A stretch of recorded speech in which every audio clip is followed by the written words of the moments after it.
The vast blackness of space stretched before Admiral Krekval as he stood on the bridge of the Thraxian flagship Eternal Conquest. His 4 eyes blinked in sequence as he studied the holographic display of a small blue planet. The scout ships had just returned with their reports, and what they found was both interesting and disappointing. "Another primitive world," he said, his voice a low rumble. "How many does this make in this sector alone?" "This is the 3rd life-bearing planet we've discovered in this arm of the galaxy, Admiral," replied Subcommander Zexnar. "But unlike the others, this one has achieved spaceflight. They have small colonies on their moon and the red planet in their system." Krekval's upper eyes narrowed. The Thraxian Empire had conquered 32 star systems over 3 centuries. Each conquest followed the same pattern: arrive with overwhelming force, demand surrender, and absorb the new species into the empire. Those who resisted were crushed without mercy. It was simple and effective. "Prepare a diplomatic vessel," Krekval ordered. "Let us see if these— what do they call themselves? Humans, Admiral. Let us see if these humans are wise enough to accept our generous offer of protection." On Earth, alarms blared through the United Earth Defense Council headquarters. Frank Mercer rushed down the corridor, his gray hair disheveled, his tie loose around his neck. The call had come in the middle of the night. Unknown vessels had appeared at the edge of the solar system, massive in size and clearly not human in design. "What do we know?" Mercer asked as he entered the Situation Room. General Olivia Harrison stood at the main display, her dark skin illuminated by the blue glow of the screens. Her uniform was crisp despite the hour, her posture rigid. "5 large vessels entered the system 3 hours ago," she reported. "They're holding position beyond Mars' orbit. One smaller ship has broken formation and is heading toward Earth. Based on its current speed, it will arrive in 6 hours. Mercer sank into his chair. "First contact after all these years of wondering. It's finally happening." "We should assume hostile intent until proven otherwise," Harrison said, her voice firm. "I've already put our defense fleet on high alert." 50 ships against those giants?" asked Dr. Alan White, the Council's science advisor.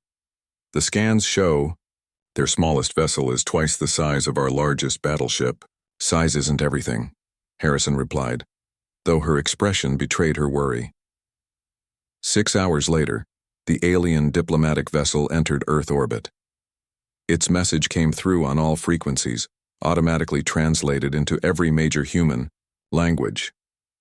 "People of Earth, we are representatives of the glorious Thraxian Empire, rulers of 32 systems across this sector of the galaxy. We have observed your civilization and determined you are now worthy of our attention. We offer you the opportunity to join our empire as a protectorate species. Accept and enjoy the benefits of our protection and technology. Refuse and face elimination. You have 1 Earth month to decide. We await your response." The message played on repeat for 1 hour before the diplomatic vessel fell silent, simply maintaining its orbit. In the depths of the Pentagon, Mercer assembled an emergency council. Representatives from every major nation sat around the table, faces grim. "They're not leaving much room for negotiation," said General Harrison, who stood at Mercer's right hand. "The Russians and Chinese are already calling for a unified military response," said Carl Johnson, the Secretary of State. "The European Union is suggesting we play for time."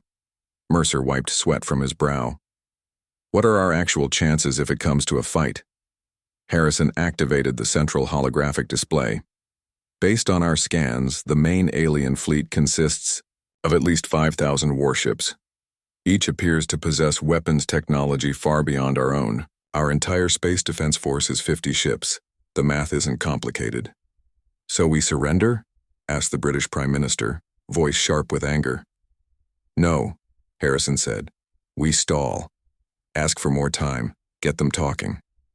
Meanwhile, we look for any weakness we can exploit."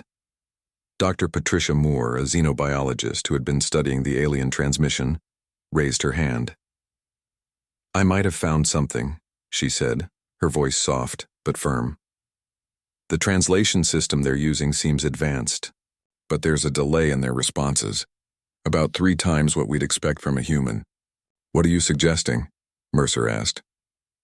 I think their neural processing is slower than ours. Significantly slower. It makes sense. They evolved on a different world, with different selective pressures. What if their reaction time is naturally much slower than human reflexes? Harrison's eyes widened slightly. You're saying they're slower to think and act? It's just a theory, Moore admitted. But if true, it could be something.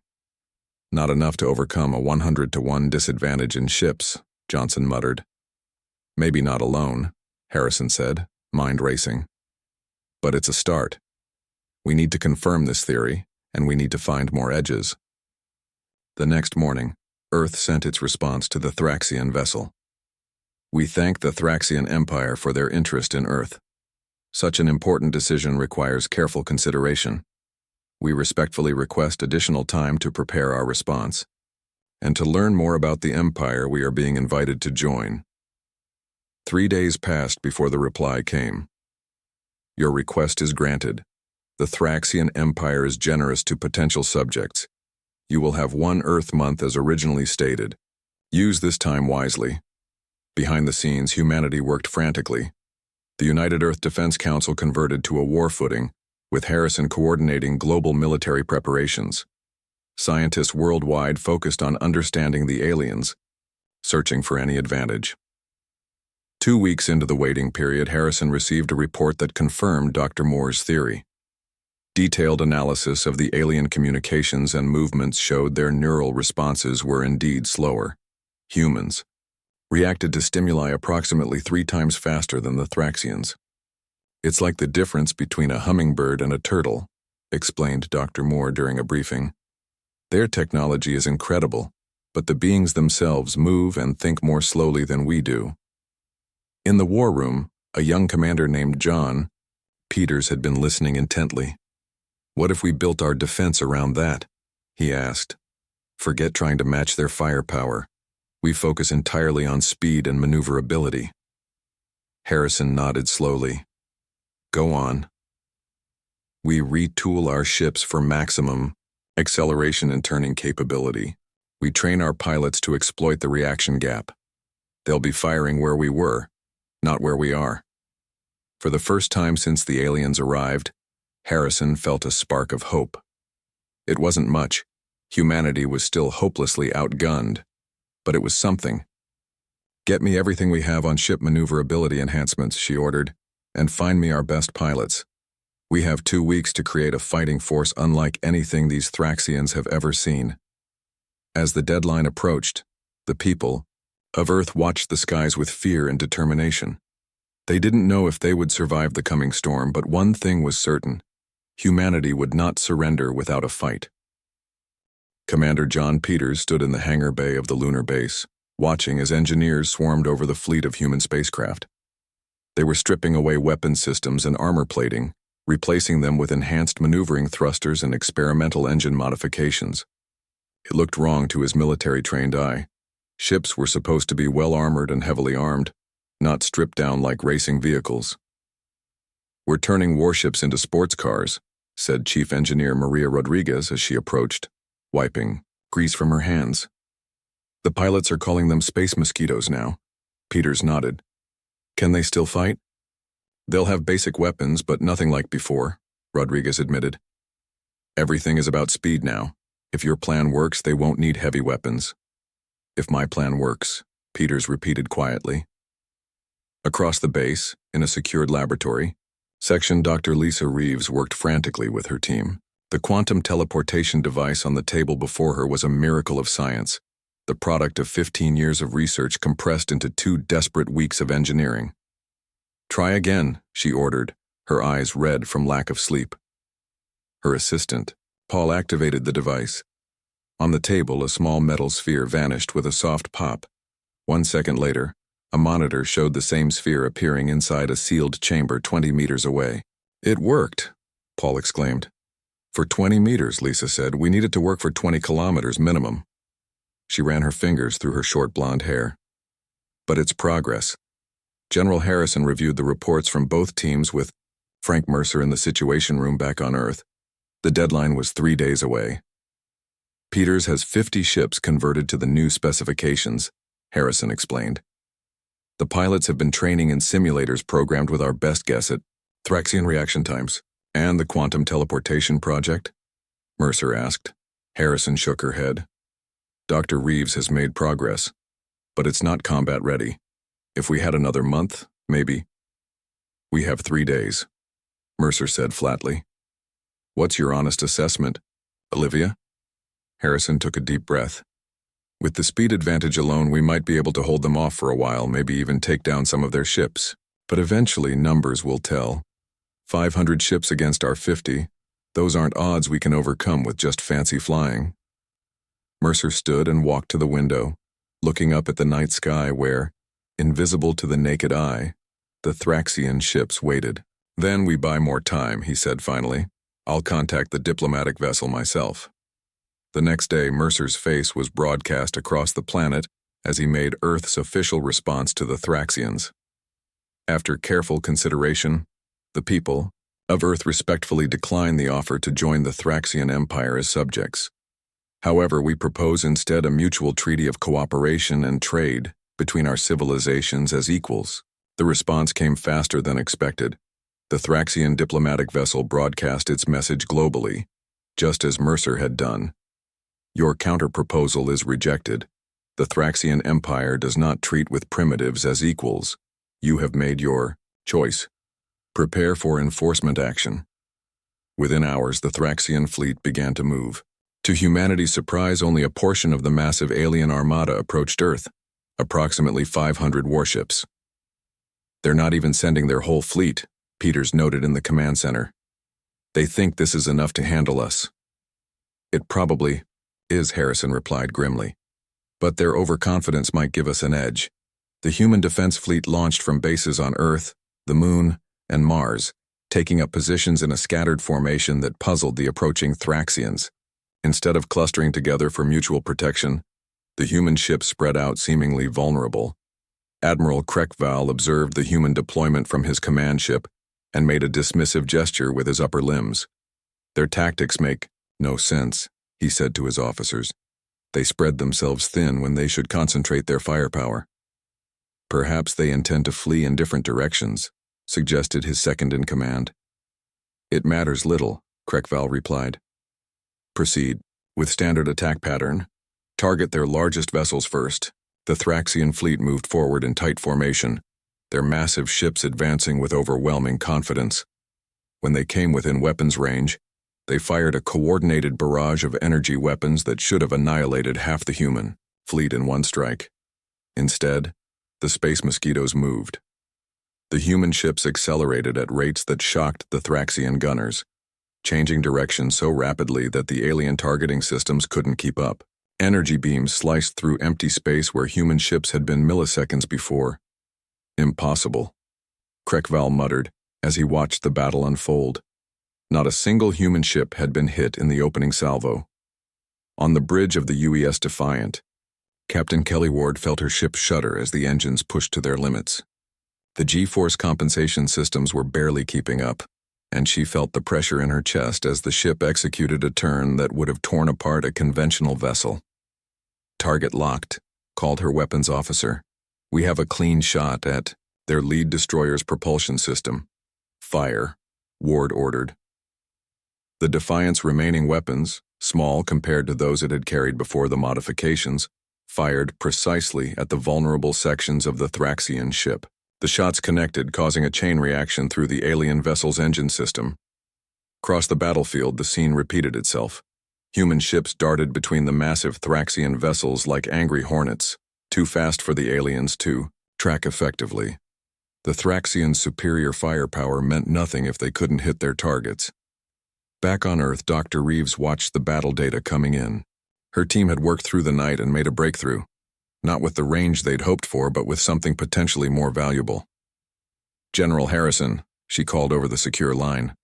The teleportation device. We've got it stable enough for small payloads at close range. If a ship can get within 1 kilometer of a Thraxian vessel, Harrison understood immediately. They could teleport explosives directly into the enemy ship. Exactly, Reeves confirmed. No need to penetrate their shields or armor.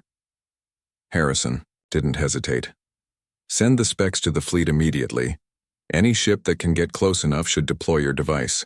3 hours into the battle, the Thraxians had lost 27 ships while only managing to disable 5 human vessels. It was unprecedented in the Empire's history of conquest. But the tide was beginning to turn as the Thraxians adapted. Their tactics, spreading their ships out and using predictive firing patterns to compensate for their slower reactions. Then the first teleportation attack struck. The UES Valiant, commanded by Captain Eric Fuller, managed to sweep in close to a Thraxian cruiser.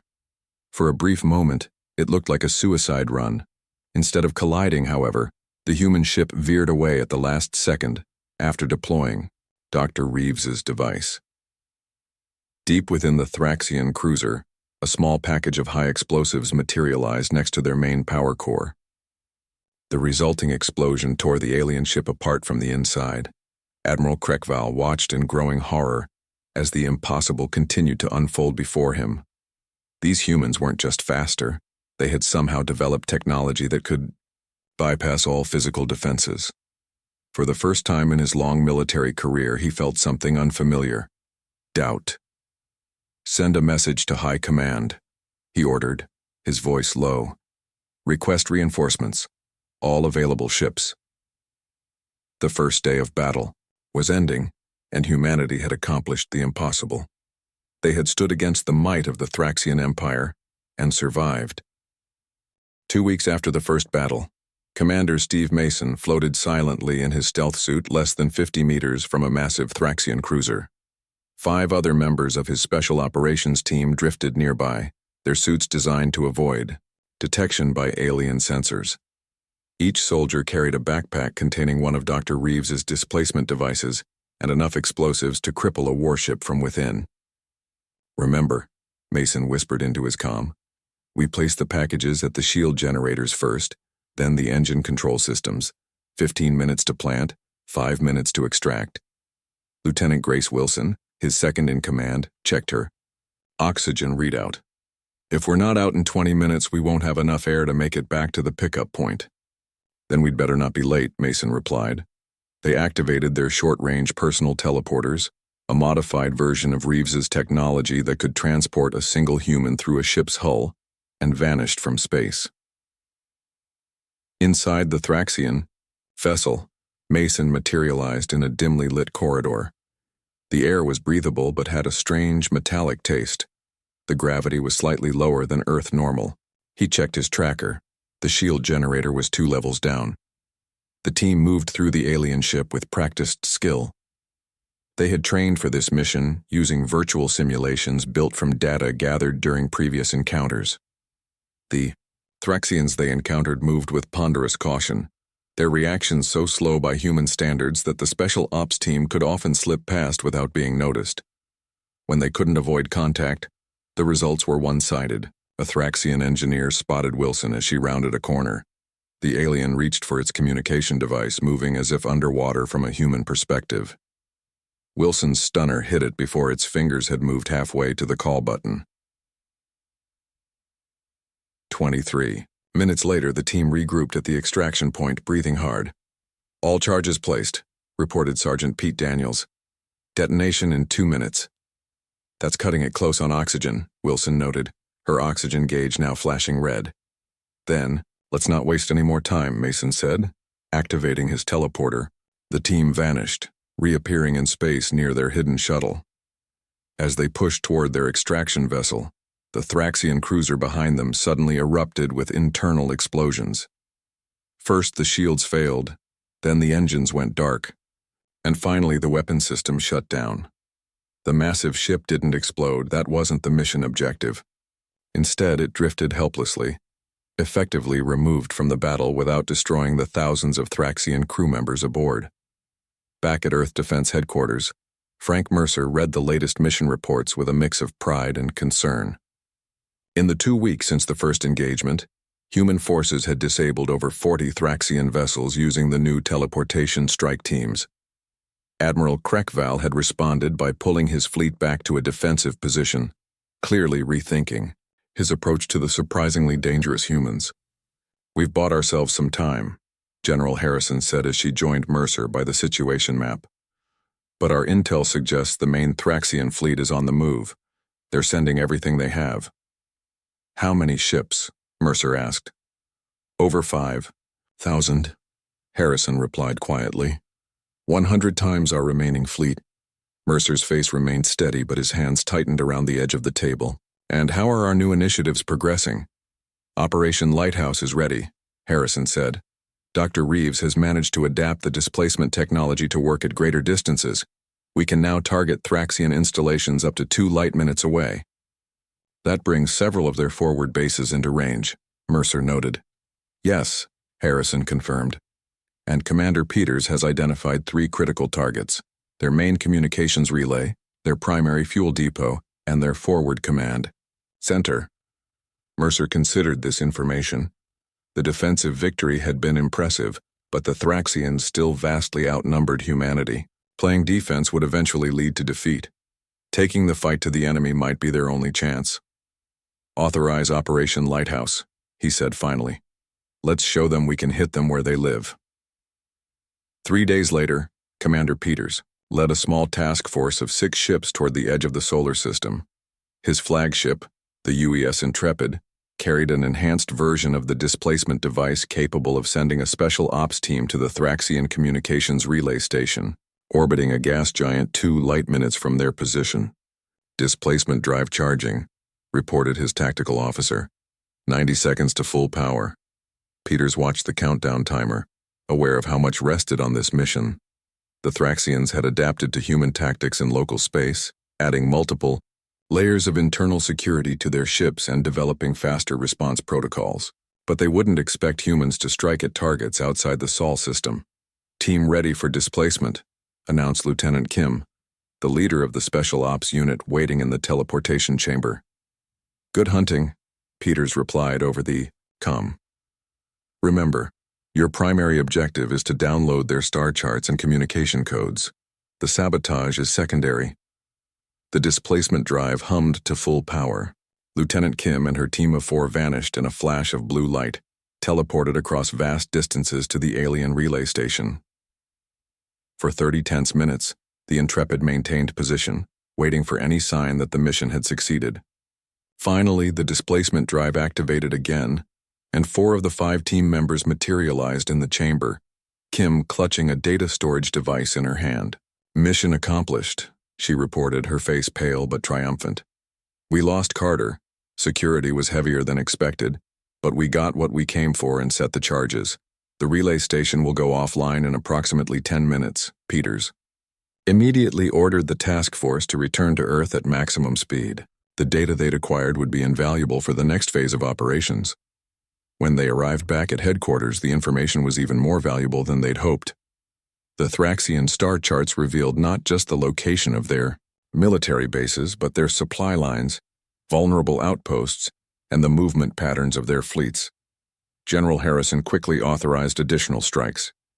Over the next week, human task forces hit 5 more Thraxian outposts, each time gathering more intelligence while disrupting the alien war machine. Admiral Kreckval received news of these attacks with growing fury and disbelief. He had just arrived at the rendezvous point with the main Thraxian fleet when reports of the human strikes reached him. Impossible, he bellowed, smashing a fist against his command console. They cannot have the technology to reach these distances.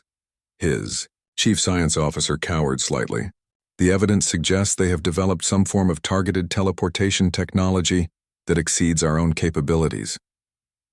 Kreckval turned to the holographic display showing the assembled might of the Thraxian Empire, over 5,000 warships, gathered for the sole purpose of crushing one stubborn species. It does not matter, he said finally. No technological advantage can overcome such numbers.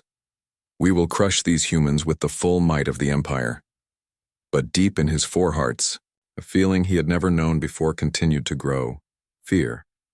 6 months into the war, Admiral Kreckval stood before the holographic images of the Thraxian High Command. Their elongated faces showed various shades of blue and green, colors that indicated displeasure in Thraxian physiology. For 3 centuries, the Empire had expanded without serious resistance, Now one small planet was not only fighting back, but causing significant damage. "Explain yourself, Admiral," demanded High Commander Zexloth, his skin the darkest blue of all. "How have these primitives managed to destroy over 100 of our vessels and damage countless others?" Krekval straightened his posture. "The humans possess two advantages we did not anticipate. First, their neural systems operate at approximately 3 times the speed of ours. Their reaction time in combat is significantly faster. A mere biological quirk should not overcome our technological superiority," interrupted another council member. "Under normal circumstances, that would be true," Krekval continued. "However, they have also developed a technology we have not mastered: short-range matter teleportation. They can send explosive devices or assault teams directly inside our ships, bypassing all external defenses." The council chamber fell silent as the implications became clear. Finally, High Commander Zexloth spoke. "You will have the full might of the Empire at your disposal, Admiral. Every available warship is being redirected to Earth. Crush these humans, whatever the cost. Failure will not be tolerated." The transmission ended, leaving Krekval alone with his thoughts. His career, possibly his life, now depended on defeating these surprisingly resourceful humans. On Earth, the situation was growing desperate despite their tactical successes. The Mars colony had fallen early in the conflict. 3 major cities had suffered orbital bombardment when Thraxian ships managed to break through the defensive screen. Resources were stretched thin as the entire planet focused on the war effort. In what had once been a university physics lab, Dr. Lisa Reeves worked with bloodshot eyes, reviewing the latest test results. Commander Peters stood nearby, watching, with concern. "You need sleep, Doctor," he said gently. Reeves shook her head. "Sleep can wait. The Thraxians won't."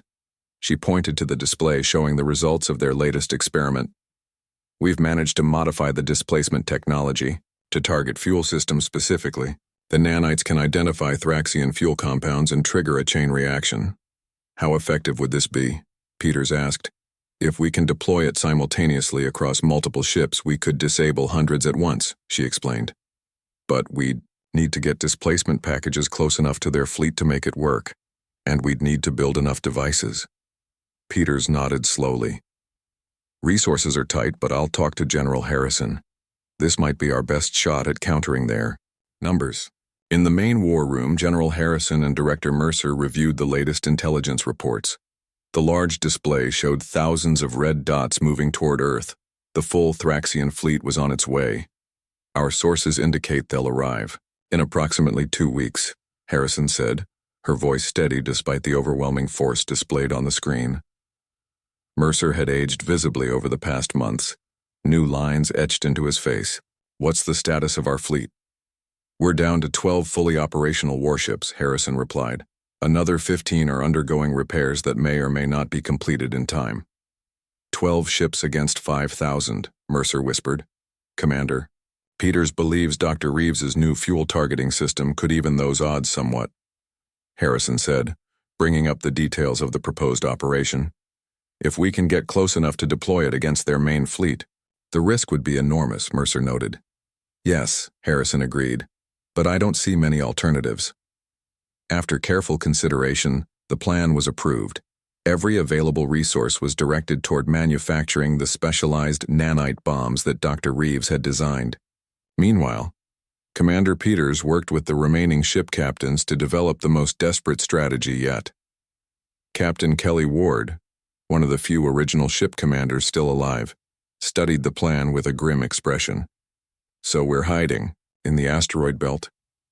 The belt gives us cover and concealment," Peters explained. "The Thraxians will have to slow down to navigate it safely with their large ships. When they do, we strike." Ward nodded slowly. "Using the asteroids themselves as weapons?" "Exactly," Peters confirmed. "Our ships will be equipped with high-powered tractor beams. We grab asteroids, accelerate them toward Thraxian vessels, then use the displacement devices to deliver the nanite bombs. Even if they detect the asteroids coming, they'll be focused on avoiding the collision, not scanning for displacement signatures." 2 weeks later, the plan was put into action. The human fleet, now down to just 11 operational ships after another was lost in a skirmish, hid among the countless rocks of the asteroid belt. The massive Thraxian armada approached with confidence, their numbers so vast they darkened space itself. Admiral Krekval directed the fleet from his flagship. "Proceed with caution through the asteroid field," he ordered. "The humans may attempt to use it for cover." His caution was warranted but insufficient. As the front edge of the Thraxian fleet entered the asteroid belt, the trap was sprung. Human ships nearly invisible against the dark rocks activated powerful tractor beams. Dozens of asteroids, some the size of small mountains, were suddenly accelerated toward the Thraxian vessels. The aliens responded as expected, their ships maneuvering ponderously to avoid the incoming space rocks. In that moment of distraction, Peters gave the order. "Deploy nanite packages, all targets." From each human ship, dozens of small displacement devices activated simultaneously. Invisible to sensors, they teleported their deadly payload directly into the fuel reserves of the Thraxian ships. For several seconds, nothing happened. Then, one by one, the massive alien vessels began to lose power. The specially designed nanites had infiltrated their fuel systems, rendering the exotic compounds inert. Without power for weapons, shields, or engines, hundreds of Thraxian warships drifted helplessly. Watching from the bridge of the UES Intrepid, Peters allowed himself a moment of satisfaction. It worked. His tactical officer's voice quickly tempered that feeling. "Sir, we've disabled approximately 30% of their fleet. Over 3,000 ships remain operational." The reality of their situation returned. A remarkable victory, but far from enough. The Thraxians still outnumbered them by hundreds to one. On his command ship, Admiral Krekval watched in disbelief as nearly a third of his fleet went dark. No species in the history of the Empire had inflicted such damage. His communication officer approached with clear reluctance. "Admiral, the High Command demands an update on our progress."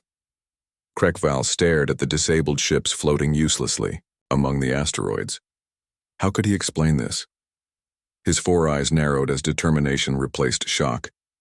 "Tell them we have encountered unexpected resistance, but victory is still assured," he said firmly. "And prepare the remaining fleet for a full assault. No more caution. We will overwhelm these humans with pure numbers." Even as he gave the order, Krekval knew the truth. These humans were unlike any enemy the Empire had faced before. For the first time he considered a possibility that had never before entered his mind. The Thraxian Empire might lose this war. Admiral Krekval stood before the Thraxian High Council, his once proud uniform now tattered and stained. The Grand Chamber, with its ancient stone columns and glowing blue lights, had once filled him with pride. Now it felt like a tomb. The 9 council members stared down at him with all 4 of their eyes, their skin colors showing various shades of blue and purple, the Thraxian colors of anger and disbelief. "We outnumbered them 100 to 1, and still lost it all," Krekval said, his voice echoing in the silent chamber. "I take full responsibility for the failure of this campaign." High Commander Zexloth leaned forward. "Explain how a primitive species with inferior technology defeated the greatest fleet in the history of our empire." Krekval straightened his posture. Even in defeat, he was a Thraxian military officer. "The humans possessed 3 advantages we fatally underestimated. First, their neural systems operate 3 times faster than ours, giving them superior reaction times in combat. Second, they developed matter displacement technology that allowed them to bypass our defensive systems. And third," he paused, "their adaptability and willingness to sacrifice for victory exceeded anything we have encountered in 3 centuries of conquest." The council members exchanged glances. This was unprecedented in their history. "Tell us about the final battle," commanded Zexaloth. Krekval's mind flashed back to the events of 3 weeks earlier. After the asteroid belt ambush, he had reorganized his remaining fleet, still over 3,000 warships strong, and pushed toward Earth with overwhelming force. The humans had fallen back to defend their homeworld, their remaining ships, taking position around the blue planet. "We approached Earth with our remaining forces," Krekval explained. Despite their earlier successes, the humans had only 11 operational warships left. Victory seemed assured by simple mathematics. On the bridge of the UES Intrepid, Commander John Peters had watched the approaching Thraxian armada with grim determination. The massive alien fleet filled the view screens, thousands of ships moving in perfect formation toward Earth. "All ships report ready, Commander," said his communications officer. Peters nodded. "Commence Operation Endgame." The 11 human ships moved into position, forming a pattern that confused the Thraxian tacticians. Instead of spreading out to defend the planet, they clustered together, accelerating directly toward the center of the alien formation. Admiral Kreckval observed this strange maneuver from his command ship. "They appear to be attempting a suicide run," he noted to his officers. "Target that formation with all available weapons." The human ships scattered as they approached, evading the concentrated fire with their superior speed and maneuverability. One by one they darted between the massive Thraxian vessels, taking heavy damage but continuing their run toward one specific target, the Imperial flagship carrying Admiral Kreckval. "I realized too late what they were planning," Kreckval told the Council. "The entire attack was a diversion. They weren't trying to defeat our fleet, they were targeting our command structure." As the battle raged around the flagship, 10 of the 11 human ships were destroyed or disabled. Only the Intrepid remained, its hull breached in multiple places but still operational. It managed to close within 1 kilometer of Kreckval's command ship. "Deploy the package," Peters ordered, blood trickling from a cut on his forehead as his damaged ship shuddered around him. In the teleportation chamber, Lieutenant Grace Wilson led a small team of 6 operatives. Each wore a specialized stealth suit and carried minimal weapons. Their mission wasn't destruction, it was infiltration. "Displacement in 3, 2, 1, announced the technician. The team vanished in a flash of blue light, teleporting directly into the heart of the Thraxian flagship, directly into the secured chamber containing the Empire's strategic AI core. "We had defended against teleportation attacks to our engines, weapons, and life support," Kreckval explained to the Council. "We never imagined they would target the strategic AI directly. The AI core was the pride of the Thraxian military, a quantum computing system that coordinated the entire fleet's operations. Without it, ships could still fight. But the perfect coordination that made the Imperial fleet so formidable would be lost." Lieutenant Wilson's team secured the AI chamber within minutes, moving faster than the Thraxian security forces could respond. But instead of destroying the core as expected, they connected a small device to its main interface. "The humans had created a virus," Kreckval said, his voice hollow, "not to destroy our AI, but to rewrite its parameters. Dr. Lisa Reeves had worked for weeks developing this virus. It exploited a fundamental flaw in Thraxian logic systems, their inability to process certain types of paradoxes that human minds could navigate with ease. The virus introduced a simple but devastating logical loop into the AI's strategic programming. Within minutes, the infection spread through the fleet's connected systems. Ships began receiving contradictory orders. Weapon systems shut down to prevent friendly fire. Navigation systems calculated impossible courses. The perfectly coordinated armada descended into chaos. At that moment, the humans broadcast a message to all our vessels. Kreckval continued. "They claimed to have planted displacement bombs throughout our fleet that could be detonated remotely. They demanded our complete withdrawal from their system." High Commander Zexloth's skin darkened. "And you believed this threat?" "Given what they had already accomplished, we had no reason to doubt them," Kreckval replied. "Our fleet was in disarray. Our strategic advantage was lost. I ordered a retreat to prevent further losses." The council chamber fell silent as the members absorbed the implications. The mighty Thraxian Empire, which had conquered 32 star systems, had been defeated by a single planet with inferior technology and a fraction of their military strength. "What happened to the human boarding party?" asked one council member.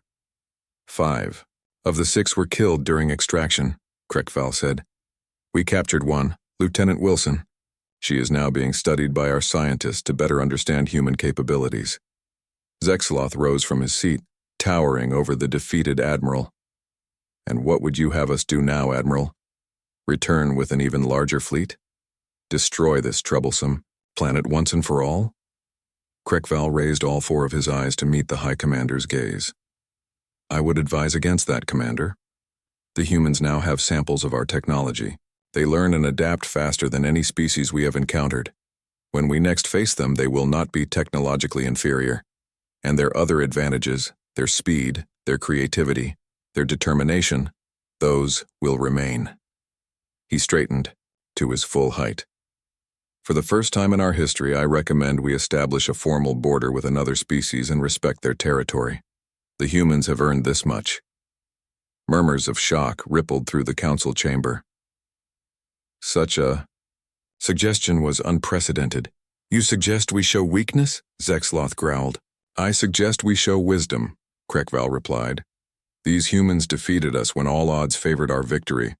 I would not wager the future of our empire on a second attempt. As the council debated his fate, Krekval found himself thinking of the captured human, Lieutenant Wilson. During interrogation, she had said something that continued to echo in his mind.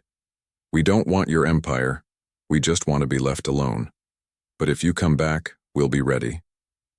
Looking at the faces of the council members, Krekval knew they would eventually ignore his warning. The empire would return to Earth someday, seeking revenge for this humiliation. But when they did, the humans would indeed be ready, and he would not be there to witness the empire's final defeat.